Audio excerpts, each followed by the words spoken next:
Alô galerinha, boa tarde, você geração concurseira de qualquer lugar do Brasil, mais uma vez, na companhia do mestre Alisson Castro. Vamos falar sobre o primeiro reinado no Brasil. Prof, esse primeiro reinado começou quando aquela família real foi embora. Isso. Galerinha, mas um assunto complicado tem que ser com o mestre mesmo, porque eu não entendo nada desse assunto. Prof, desde já parabéns mais uma vez, muitos comentários, são inúmeros e incontáveis comentários em relação a seus vídeos, porque ultimamente nós tínhamos uma grande deficiência dessa matéria, a qual hoje está sendo alternado com o senhor professor Brando. Isso dá um assunto, ele dá outro, dá um assunto, dá outro. Então é isso aí, galerinha, com vocês, Prof. Alisson Castro, sigam ele nas redes sociais, Instagram e o que mais? Passei pra galerinha. O Instagram é alisson.castro e o Facebook é Alisson Castro. Com vocês, primeiro reinado. Vamos lá, moçada, vamos lembrar aqui alguns aspectos importantes da história do Brasil, tá certo? Nada como o início do Estado independente brasileiro. Como nosso amigo aqui falou, a fase do primeiro reinado, ela já se inicia após a saída da família real, certo? E ali já apresentava a grande crise do sistema colonial brasileiro. Movimentos como Inconfidência Mineira, Conjuração Baiana, Revolução Pernambucana, foram movimentos que queriam o fim do regime colonial, eram movimentos de influência de ideais iluministas, eram movimentos separatistas, eram movimentos republicanos, só que nenhum desses três movimentos do final do século XVIII e início do século XIX conseguiram de fato, garantir a separação entre Brasil e Portugal. Após a queda de Napoleão Bonaparte, a família real volta para Portugal, depois de um processo, depois de uma estadia no Brasil, eles voltam para Portugal, e aí então um dos herdeiros de Dom João VI, o futuro Dom Pedro I, fica no Brasil e está então o início ao projeto de construção do Estado brasileiro. E aí a partir daí então o Brasil se torna independente em 1822, o famoso grito do Ipiranga, o Independência ou Morte, após a garantia de Dom Pedro I da população brasileira, que ficou conhecido como o famoso Dia do Fico. Então eu tenho o Dia do Fico, o processo de proclamação da independência brasileira, e a partir daí então vai começar a movimentação para a organização do nosso Estado. Lembrando que o Brasil agora era um Estado independente, mas ainda sob o modelo colonial. É tanto show que alguns historiadores até consideram que a independência foi um golpe. Por quê? Porque se o Brasil se liberta de Portugal, não fazia nenhum sentido você ter um imperador português.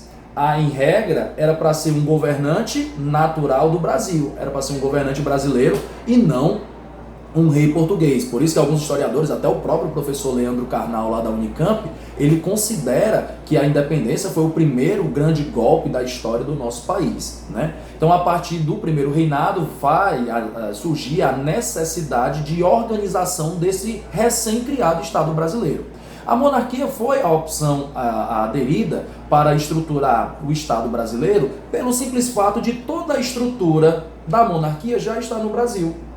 O imperador já estava aqui, já havia se criado todo o molde, o período do Joanino Show que você mencionou no início do nosso vídeo, ele já havia criado uma infraestrutura, um modelo de órgãos burocráticos que aqui já existiam, como o Banco do Brasil, como a Imprensa Régia, já tinha criado o Jardim Botânico, já havia criado a Biblioteca Nacional, a Faculdade de Medicina de Salvador, do Rio de Janeiro e etc. Então havia dado já ao Brasil um modelo de Estado. Então o imperador estava aqui e aqui então ele decidiu implantar o modelo monárquico. Os grupos que estavam no Brasil, os grupos políticos, eles tinham um certo receio sobre a República, porque a República era algo novo, era um modelo de Estado recente, então se tinha aquele medo, aquele receio do que seria essa República no Brasil. Então o modelo mais já estruturado, mais já estabelecido, mais solidificado, que era o modelo monárquico, aqui já poderia ser adotado, e o imperador já estava aqui e não seria outra forma. A partir daí, em 1823, há-se a convocação da Assembleia Nacional Constituinte. Você que é o submestre do direito constitucional aqui do Colégio Tiradentes, só está abaixo do nosso amigo Cardoso. Cardoso, um grande abraço, tá? Você lembra muito bem, que a convocação da Assembleia Nacional Constituinte é feita quando quer se criar uma Constituição. E aí, a partir de 1823, vem o famoso projeto da Constituição brasileira, que o Brasil deveria apresentar o seu conjunto de regras, direitos e obrigações. E aí eu tenho a Constituição, a tentativa de criação dessa Constituição em 1823, que ficou conhecido como Constituição da Mandioca. Ela estabelece a criação da monarquia, ela estabelece os critérios para o voto, e aí vale ressaltar, show, que a única Constituição do Brasil, das 7 que nós temos, a única que traz a previsão de um voto censitário é a Constituição do Império, tá? A Constituição do nosso século XIX. Ela traz o voto censitário, que era o voto baseado na renda. Esse voto era um voto indireto, escalonado, dependendo da renda você se qualificava como eleitor de paróquia, eleitor de província, né? 100 mil, 200 mil respectivamente, para deputado 400 mil contos de réis e para senador 800 mil contos de réis. Vale lembrar, moçada, que o cargo de senador era um cargo vitalício, tá? Portanto, uma vez adquirido, ele se perpetuava durante a duração da vida do indivíduo. É vitalício, mas não é hereditário, ou seja, não havia transmissibilidade de pai para filho. Se o filho quisesse ser senador, ele deveria apresentar a renda no valor de 800 mil contos de réis. Aí você pergunta assim, como é que eu vou apresentar essa renda? De onde é que vem essa renda? Essa renda ela pode vir oriunda da indústria, do comércio, da agricultura. Daí a ideia da constituição da mandioca, porque eu apresentava a minha renda em sacos de farinha de mandioca, certo? 100 mil, 200 mil, 400 e 800 mil contos de réis. Então, a partir daí, a Constituição cria uma série de características, estabelece a religião oficial como o catolicismo, influência direta do processo de colonização, só que ela traz um dispositivo que não agradou o imperador. Ela dá a limitação aos poderes do governante, do monarca. E aí Dom Pedro disse, não, negativo, assim eu não quero. Para limitar o poder, não. Eu sou fruto da Casa de Bragança, eu venho de uma monarquia absolutista, de uma monarquia de poderes ilimitados. Por que que na hora que eu vou governar, esse poder vai ser limitado? E aí a partir daí ele então suspende o projeto, fecha a Assembleia Nacional Constituinte, expulsa todo mundo que estava reunido na construção da Constituição, certo? Há uma resistência por parte dos que estavam envolvidos no projeto da Constituinte, e aí esse episódio de resistência e violência entre as tropas do governo e esses membros é conhecido na história do Brasil como Noite da Agonia. O Brasil não tem Constituição ainda, a Constituição ficou suspensa, e aí então o Brasil passa mais um tempo, quase um ano, sem Constituição. Em 1824, precisando entregar e apresentar essa Constituição para o povo brasileiro, o que é que Dom Pedro faz? Chamam pessoas da sua própria confiança, né, pessoas mais próximas a ele, e determina que eles convoquem uma Assembleia Nacional Constituinte, né, nomeia a Assembleia e dá então início ao projeto. Ora, se quase tudo do projeto anterior deu certo, somente este detalhe, esse dispositivo de limitação, o que é que Dom Pedro vai fazer? A gente copia o que está lá e muda, altera o que estava dando insatisfação no imperador. E aí foi justamente isso que aconteceu. Veio uma Constituição monarca, com religião oficial, a religião era católica, né? É chamado também, isso, de monarquia confessional, certo? Criou o padroado, que era aquele direito que o imperador tinha de nomear as pessoas para os cargos de funções da Igreja Católica, criou o beneplácito, onde o imperador era reconhecido como chefe político e religioso no Brasil. Aqui no Brasil, o chefe da Igreja Católica não era o Papa, era o próprio imperador pelo Instituto do Beneplácito, tá? Continuou com o voto censitário, tá certo? E criou um novo critério, um dispositivo, que é o poder moderador. Aqui no Brasil, ao invés de 3 poderes, como é o modelo mais comum, mais tradicional, nós tínhamos 4 poderes. O poder executivo, o poder legislativo, o poder judiciário e o poder moderador, que era de uso exclusivo do imperador. Somente o imperador poderia ser o usuário deste poder. E aí esse poder ele tinha uma atribuição diferente. Ele poderia revogar as decisões dos outros 3 poderes, certo? Esse poder poderia ser revogado com a decisão do Poder Judiciário, do Poder Legislativo ou do próprio Poder Executivo, tá certo? A partir daí, então, essa Constituição, ela é imposta à população, é uma Constituição outorgada, uma característica também muito presente nos nossos exames, as bancas gostam muito de saber e cobrar de você o conhecimento sobre essas características, e aí a outorga, a imposição, a obrigatoriedade, acaba criando um levante social. No mesmo ano de 1824, em que essa Constituição é aprovada, é trazida à tona na região Nordeste a famosa Confederação do Equador. E aí a Confederação do Equador é um movimento que nasce em contestação, em protesto à outorga da Constituição de 24. Quem faz parte dessa confederação? A composição é feita de 4 províncias, porque na monarquia, a gente não chama de estado, a gente chama de província. Era Ceará, Rio Grande do Norte, Paraíba e Pernambuco, certo? Essas 4 províncias faziam parte... Exatamente. Essas 4 províncias faziam parte de um grupo que não concordava com as determinações constitucionais e queria criar uma nova opção, uma outra alternativa. Qual era a ideia deles? Separar o território dessas 4 províncias do Brasil, certo? Criar um modelo de um Estado republicano e aí dar um novo sentido, novas regras para a sociedade daquele período. O movimento ele é duramente, violentamente combatido por Dom Pedro I, tá certo? Dom Pedro não abre mão da violência para prender e condenar os líderes do movimento. Aqui no Ceará a gente tem uma figura expoente que é o Padre Mororó, que foi fuzilado lá na Praça do Passeio Público, antiga Praça dos Mártires. Inclusive o Baobá lá ainda guarda o registro da bala que foi responsável pela morte do Padre Mororó. Lá em Pernambuco você tem a figura do Frei Caneca, também que foi preso, que era um dos líderes do movimento, e aí com a prisão dos principais líderes, a morte de alguns desses líderes, o movimento se enfraquece e aí é mais facilmente sufocado pelo governo imperial. A partir daí então, o imperador que pensava que com esse ato de violência conseguiria reprimir os movimentos sociais, ele teve um efeito contrário. A oposição e a contestação a esse autoritarismo do imperador continuou cada vez mais forte no Brasil. Havia um jornalista chamado de Líbero Badaró, que era um dos principais oposicionistas ao governo de Dom Pedro I. Um belo dia, esse cara amanhece morto. Ninguém acusa, mas todo mundo sabia de onde provinha a ordem para a execução do jornalista Líbero Badaró. E aí, a partir daí, esses fatos começaram então a desgastar a imagem do imperador com a população brasileira. Visando querer resgatar essa imagem, recuperar uma imagem positiva, a postura do político é a mesma dos dias de hoje, se aproximar da população. Aí o que Dom Pedro faz? Vai visitar o interior do Brasil, a área da mineração. Por que escolher a área da mineração, show? Porque era uma área de grande concentração demográfica. Havia uma grande quantidade de pessoas, cidade de Diamantina, Vila Rica, Mariana, né? Tá lembrando, né? E aí, então, essas cidades tinham uma grande concentração populacional e aí o imperador vai aproximar-se dessas pessoas nessa região para tentar revitalizar, recuperar a sua imagem. Quando o imperador volta dessa viagem do interior, os brasileiros souberam que os portugueses estavam preparando uma pequena recepção, uma comemoraçãozinha para o retorno do imperador para a capital no Rio de Janeiro.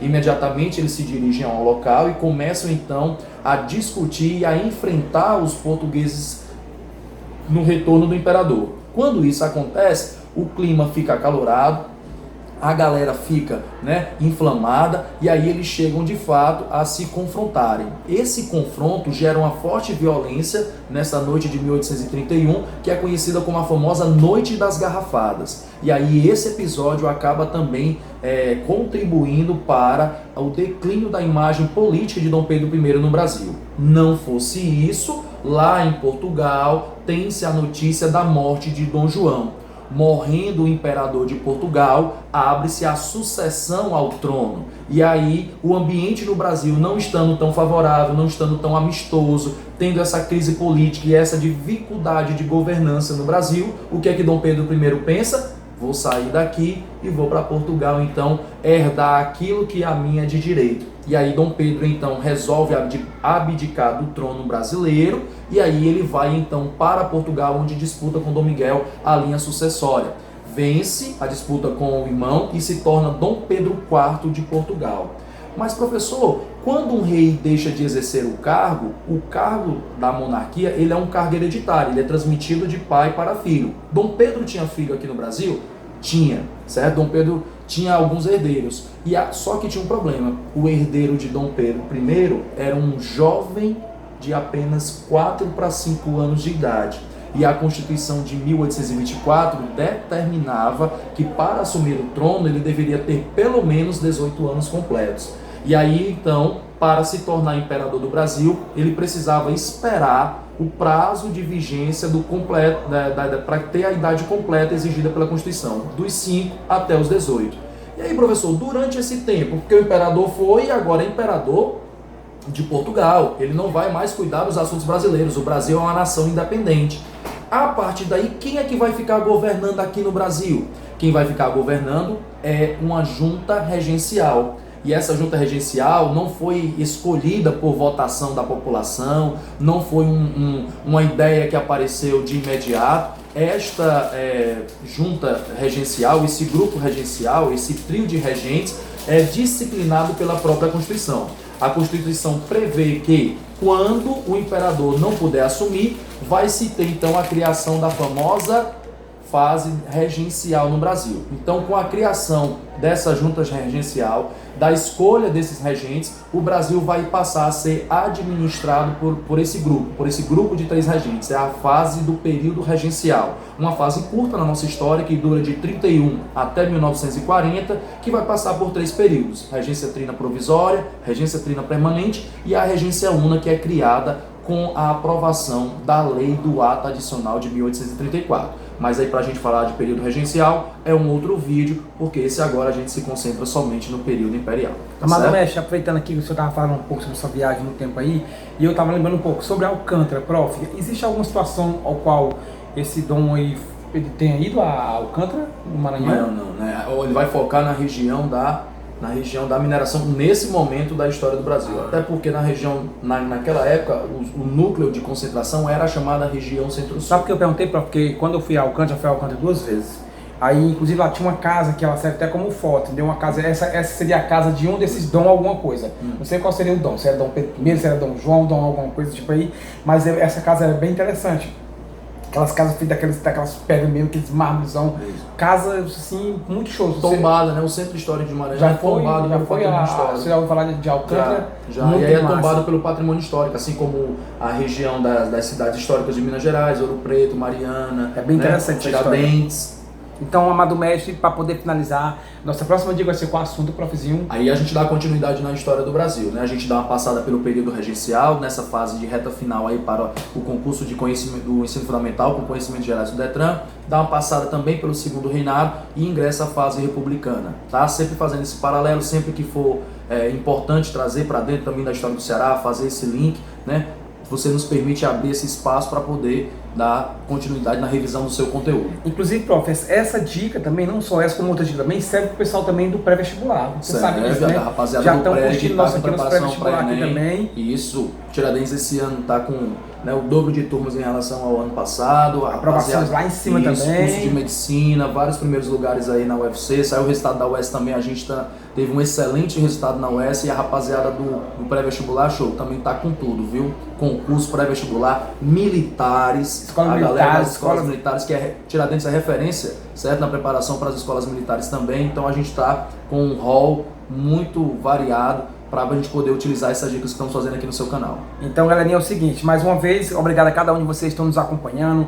Pede para o teu amigo aí curtir o canal, pode também seguir o professor Wallace também aí nas redes sociais também. Clica lá em inscrever-se, clica também no sininho, deixa críticas, sugestões ou dúvidas aí que a gente vai estar fazendo suas próximas dicas. Essa dica do Prof. Wallace já foram dicas pedidas por vários também seguidores da gente, internautas aí. E mais uma vez, desde já, Amado Mestre, isso. O Prof. agora está cansadinho. Isso, amanhã, né, quem está nessa reta final de preparação para o Detran nível fundamental, tem mini curso aqui no Tiradentes Centro, tá, moçada? A partir das 13 horas, dia 4 de março, a partir das 13 horas, começa o mini curso de Conhecimentos Gerais, parte 2. Semana passada foi com o Brando, esse domingo agora é comigo, para a gente fechar esse repertório. Lembrando que lá no Rio Mar, certo? Próximo sábado vai ter aulão de véspera do Tiradentes. As dicas finais para você, tá? Então, galerinha, domingo passado, amanhã e no próximo sábado a gente está junto para revisar essa parte de conhecimentos gerais para deixar você redondinho para sua nomeação. Geração Concurseira, Colégio de Concurso, professor Alisson Castro, antenados 24 horas.